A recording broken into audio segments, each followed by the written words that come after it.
Hello, AP students. Welcome. We have 7 of you who have chosen to accept the particular challenge of doing an AP Study Skills seminar. This is our introduction. One of the problems with this year in the way that school is being conducted is that you won't benefit from the past experience of people who have been through this course before. Usually what I do is have last year's students come to our first meeting and talk to you about the good, the bad, and the ugly that they experienced both with my preparation for them to take the advanced placement exam and for the advanced placement exam itself. We don't have that this year because nobody's around in the same way, and it's just not convenient to get people to join us in the same way. If I can find a way to get everyone together or take video testimony, I will. But I'm going to summarize what's always said. What's always said about AP is that you never know how challenging it is until you're actually sitting there taking the exam. It's an international exam, which means people from all over the world take it. And it's designed to really, really, really winnow out top students from other really, really good students. So, unlike many tests, which are designed to test competency, the AP exam tests excellence. And basically, you can do a really good job and still not get a very good grade. This is part of the AP challenge, how to function under these conditions. So, the first thing I will say to you in this way is don't expect me to do it all for you. You're smart. You haven't been through AP before, chances are, but you are able to be successful students at the Coeur d'Alene Charter Academy. I couldn't have done that. I could have done it in humanities. I would have loved it. But the math and science would have killed me. Language, too.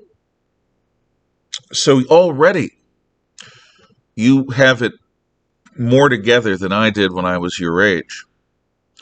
Be curious about the AP European History exam. Do your own searches for videos by survivors, students who've taken it, and teachers who do it. I admit, my primary focus as a teacher isn't so much on AP as it is on teaching the best history I can. Those are different things. I'll try to prepare you.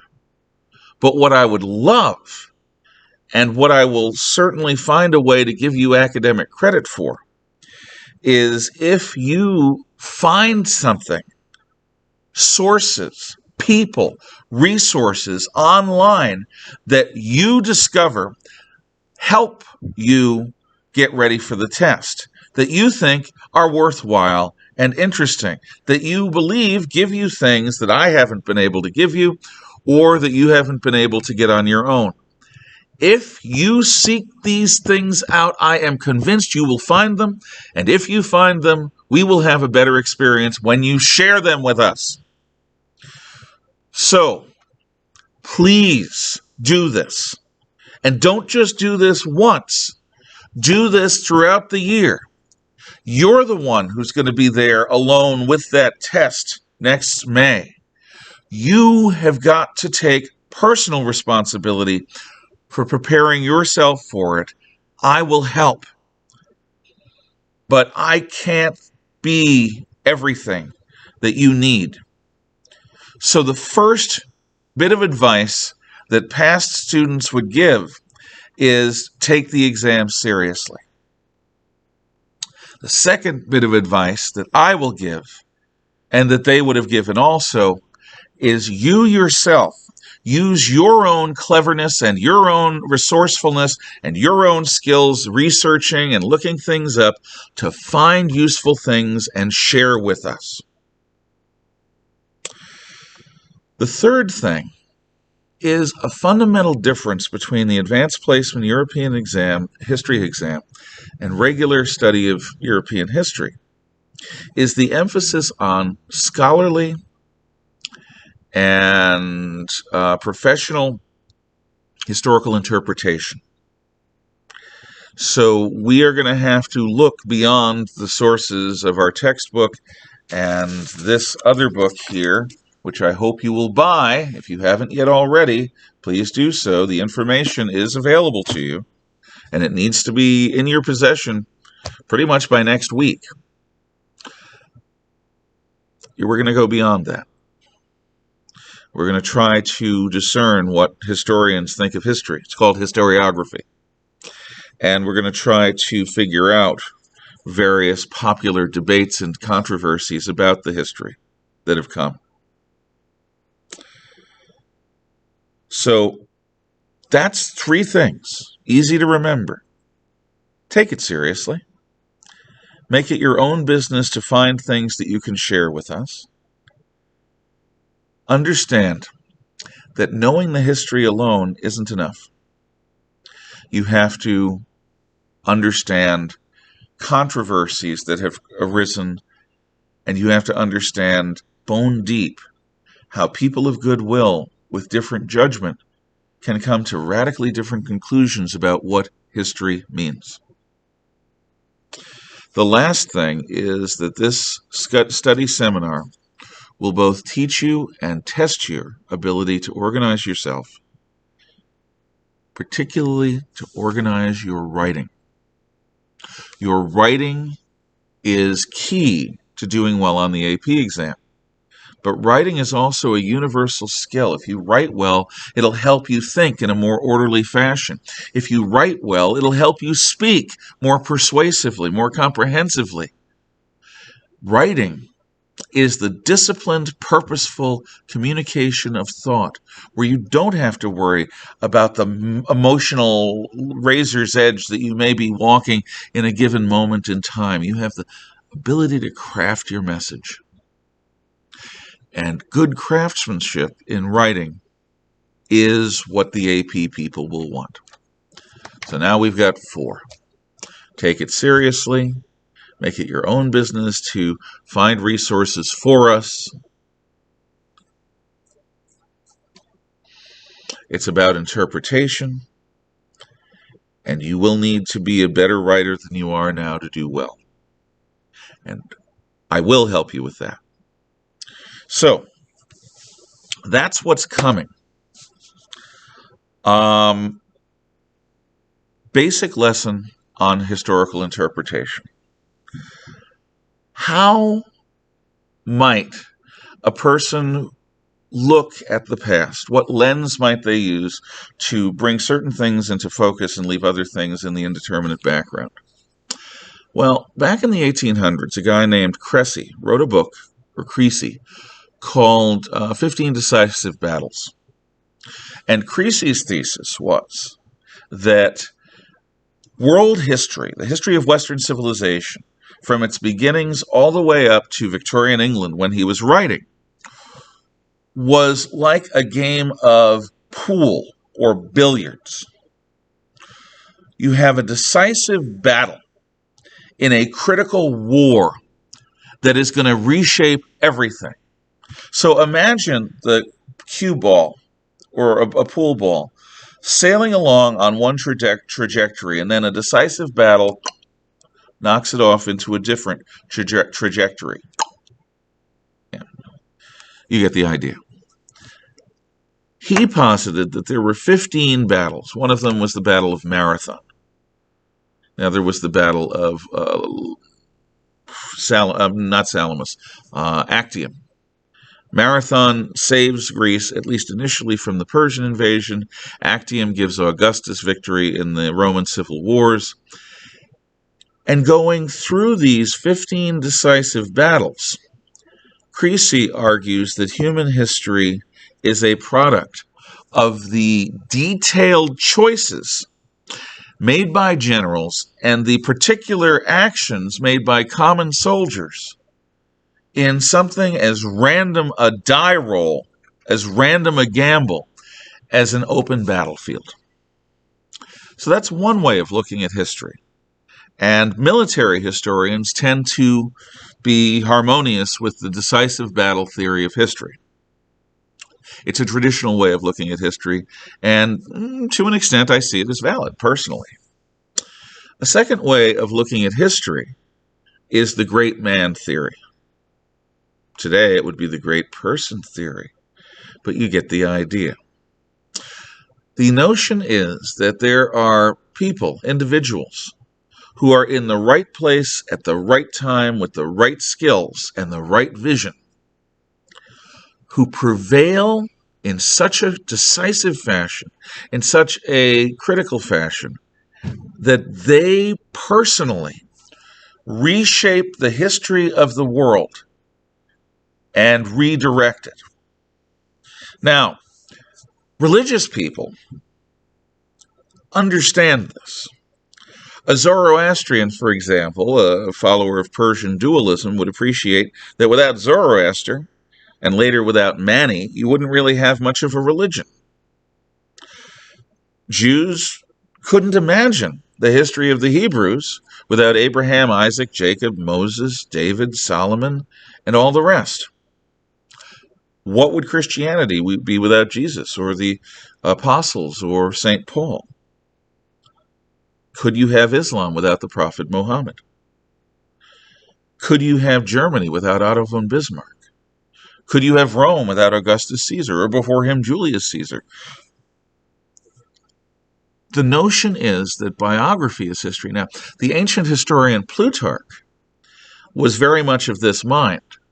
And one of the most wonderful books, which you should read at some point, is Plutarch's Lives, which are biographical studies of important people that Plutarch, in his ancient time, knew about. Earth-shaking people, important people, people who changed the world. And the great man theory of history is something that many dictators believe. Trust me. Benito Mussolini, thought he was a man of destiny. So did Adolf Hitler. So did Joseph Stalin. So did Mao Zedong. Many people who go into politics, many people who end up making a lot of history believe that they are decisive figures that are going to change the history of the world. That's why they do all the stuff they do. So you've got the military, the decisive battle theory of history. You've got the great men theory of history, both of which are very traditional, very old-fashioned ways of looking at history. You can expand things to include a traditional historical narrative. And a traditional historical narrative interprets history through a variety of types of events. For example, the way I teach history is within that model. I take certain cases where I say, here's an individual, a great man or a great person who changed the world. Here's a decisive battle that changed the world. Here's a new idea. This is intellectual history. So you have Plato and you have Socrates asking his impertinent questions, and Plato talking about perfect forms, and Aristotle talking about observable phenomenon that you can hypothesize about. Later you have philosophers like Friedrich Nietzsche, who tries to deconstruct traditional society and visit and understand the primal will to power. Karl Marx reinterprets history according to socio and economic lines. So intellectual history is the history of ideas. Traditional historical narrative takes decisive battle, great man, intellectual history, political history, the study of important turning points, political movements. It's more than great man. It's more than just the ideas. It's the movements. It's the Nazi Party rather than the Nazi ideology or Adolf Hitler. And you can see how these things blend. There's also cultural history, which is the history of art and music, dance, drama.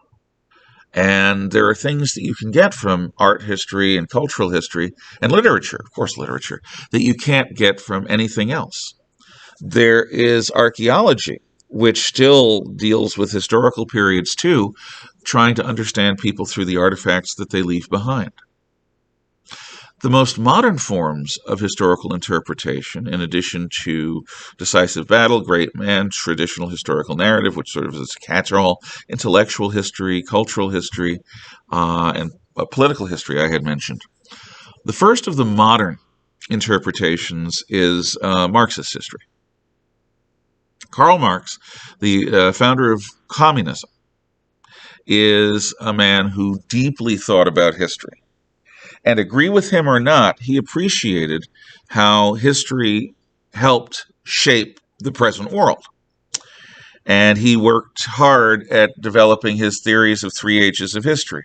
There's the age of feudalism, which he calls basically everything before the Industrial Revolution.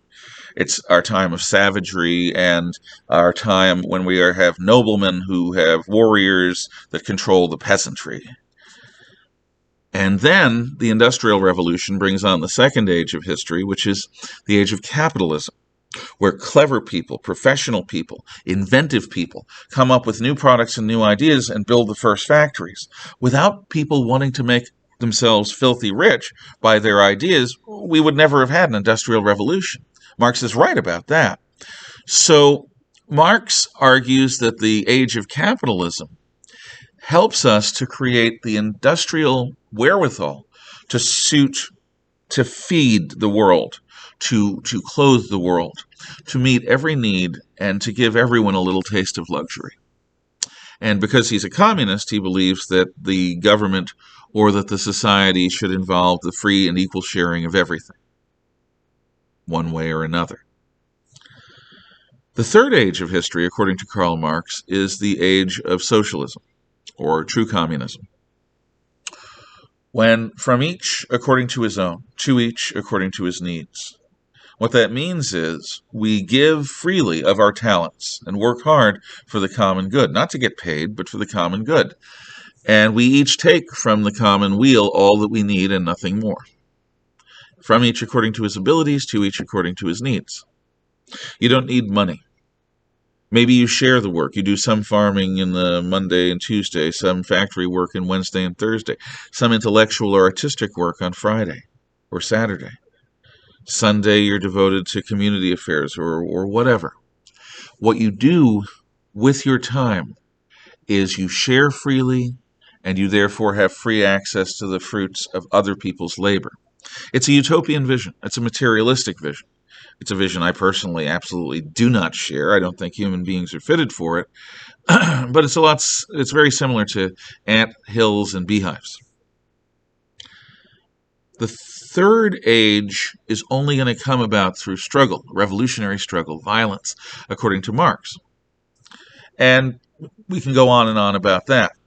So a Marxist interpretation of literature or of art or of history is going to look at the social classes depicted. The rich, whether they're old-fashioned aristocrats or new-style capitalists. The poor, whether they're old-style peasants or new-style proletarians, which are factory workers, industrial factory workers, who Marx sees as the vanguard of the revolution. And absolutely everything is interpreted through the simple lens of power and wealth, of privilege and poverty. Everything. And most recently, you have feminist history, which looks at everything through sex and gender, and which imagines a prehistoric world where women were at least as important as men in politics, in art, in war. And this is given evidence to this ancient matriarchy by the Earth Mother statues that are common at late Paleolithic and early Neolithic sites throughout Eurasia.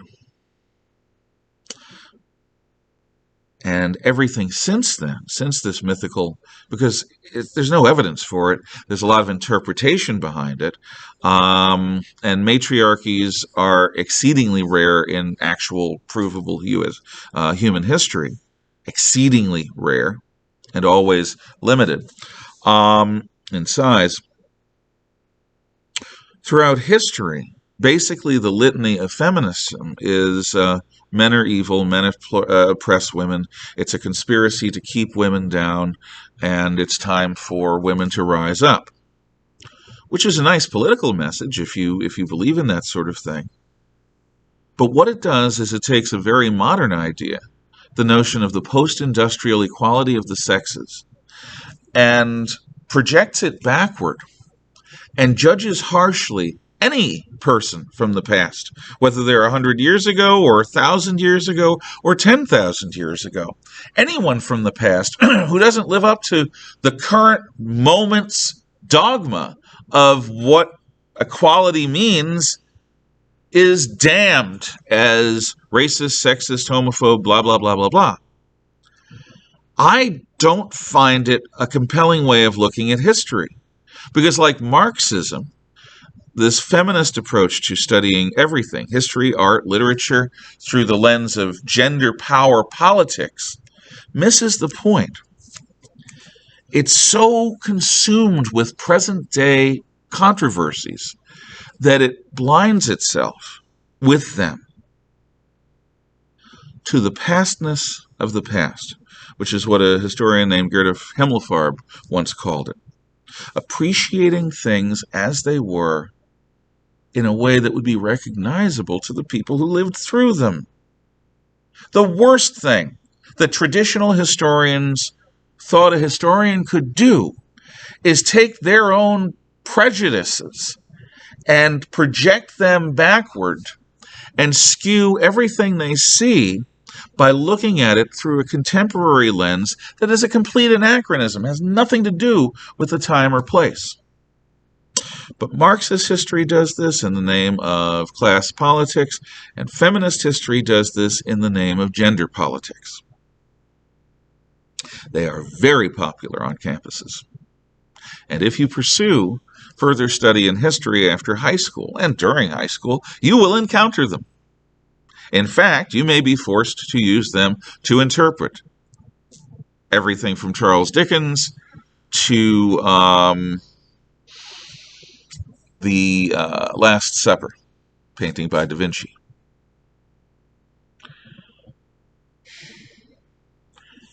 Interpreting history is something that's done not just by college professors, not just by scholars and academics. Anyone who studies history tries to figure out the meaning. I believe that one of the great things about history is that each of you, and me, and everyone else who's tried to figure this stuff out, has the duty to themselves try to understand what it means. So one of your jobs, as far as I am concerned, is to come up with your own opinions, justified by the historical record, explicable through a rational process, but your own ideas about what history means. Not just mine, not just some writer or some professor or your parents, but yours. Your own unique intellectual property. Your own unique contribution to the understanding of life. And I'll be asking a lot of that. The AP exam will maybe give you an opportunity to express that a little bit in one or two of your essays also, but don't spend too much time on it. But for me, that's really important. I'll give you one last thing on this. An example of a historical controversy. After World War II, the world is faced with how to explain how one of the most advanced industrial societies, one of the most cultivated intellectual nations, the nation of Germany, just ask them, they'll tell you how advanced and cultured they are, how the nation of Germany could have reverted to medieval pogroms like Kristallnacht, and then later used all of the industry and efficiency of modern industry to create assembly lines of death that sent Jews in through the gates and out through the chimney. How could it have happened in Germany? How could it happen again? There was a historian, I think his name is Burkhardt. Not sure. I should be, but I'm not. I think his name is Burkhardt. The Burkhardt Thesis is based on the title of his book, Hitler's Willing Executioners. And what Burkhardt argues is that the German people themselves had a few characteristic flaws that made them uniquely susceptible to becoming anti-Semite genocidal maniacs. First of all, the Germans traditionally are very hierarchical, and they are very orderly and disciplined. This is a stereotype, but it has its basis in historical and cultural reality, both today and going back into the past. And if the authority says you are under orders to do this to these people, traditionally, Germans see the moral responsibility being in the hands of the person who gave the orders. So many Nazis and others who took part in the Holocaust said as explanation, I was just following orders. And there's some truth to this. If you're a person in Nazi Germany and you get drafted into a uniform, or if you volunteer for something, and then you are given an order that you don't like or that you don't agree with, if you don't obey it, you're going to go to the camps yourself, or you may get shot right there on the spot as somebody who's disobeying orders in the field. I was just following orders made total sense from a Teutonic cultural standpoint. The person giving the orders was responsible. I was simply the tool that they picked up and used. Do you blame a gun for the death of a person who's murdered by a gun? No, you blame the shooter who has the moral responsibility.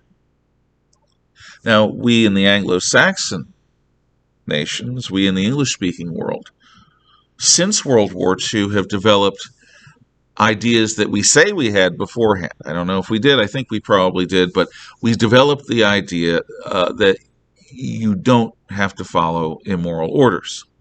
That there is the difference between a moral order and an immoral order. And if you follow an immoral order, you are morally culpable because you have participated in horror and heinousness. But that whole way of thinking comes out of the Anglo-Saxon tradition of freedom, not the Teutonic one. And it also comes after the experience of the Holocaust in World War II and the other genocides that Hitler and the Nazis tried to perpetrate. So Burkhardt argues that the willingness to follow orders is part of it. He also argues that the race pride, the national pride, the culture pride that Germans tend to have, and certainly have had in spades after the unification of Germany in 1871, was a big factor. The Germans tended to be boastful and prideful, especially when comparing their nation to others. After all, the national anthem of Germany is Deutschland, Deutschland über alles in der Welt, which is the traditional old first or second verse. And that means Germany, Germany, over all in the world. It is a me better than you statement. And between the unification of Germany in 1871 and the fall of Hitler in 1945, this national chauvinism was very big and a very important part of German life. So Burkhardt takes these and other ideas and says that the German people are morally culpable for being Hitler's willing executioners, and that they were uniquely weak in relation to a challenge like Hitler because of their willingness to follow orders and their willingness to have a pride over other types of people. But you can imagine that there are other scholars who argue that the German people were not uniquely evil. They point out that in the past, the Russians had been primarily guilty of pogroms, which are officially sanctioned violence and riots and murder against the Jews in Russia, that there were pogroms in Spain, in France. Even England had a few anti-Jewish riots over the years. In fact, that medieval Christendom in general, where Jews lived as exiles, as strangers in a strange land, were places that were so anti-Semitic that they sometimes forced Jews to wear yellow as an identifying color, and they forced Jews to live in walled-off ghettos, like prison neighborhoods within a city, and so on and so forth. That the German people were not unique, that it wasn't Hitler's willing executioners, that Hitler did what he did without any particular advantage to having Germans. And of course, there are people who would argue that what Hitler did was against humanity, and that he inspired a bunch of fringe characters to be inhumane, and that it had very little to do with traditional culture. I don't buy that. I buy the willing executioner line more than that, but honestly, I tend to think that in a totalitarian society, it takes a lot of guts to stand up to the people in power, because you will pay if you do. Anyway, my point is, interpreting history is going to be something that we're going to be doing. Now, this is the basic syllabus and curriculum that we are following. And what it says is that Wednesday, September 16th, 2020, you will have read Krieger. And Krieger is this book, which I've told you to buy, pages 1 through 22, which is the introduction, and also the AP structure section. Well, no, read pages 1 through 22. Also, begin to familiarize yourself with the syllabus and the rest of the book. I will be going over the structure of the AP exam next time. For the moment, I'm not assigning you any more work than to do this reading. However, next week, I will be assigning you to do some work in regards to the Krieger as they cover some of the things we're doing in Unit 1. So look at the alternative schedule for A days and B days, advanced placement, European history, lunchtime seminar syllabus, because we're not doing it during lunchtime, we're doing it on Fridays. And remember also that we will be having Zoom meets, I assume, from time to time, as well as just me lecturing to you.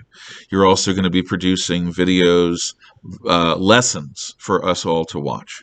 We'll get to that next time.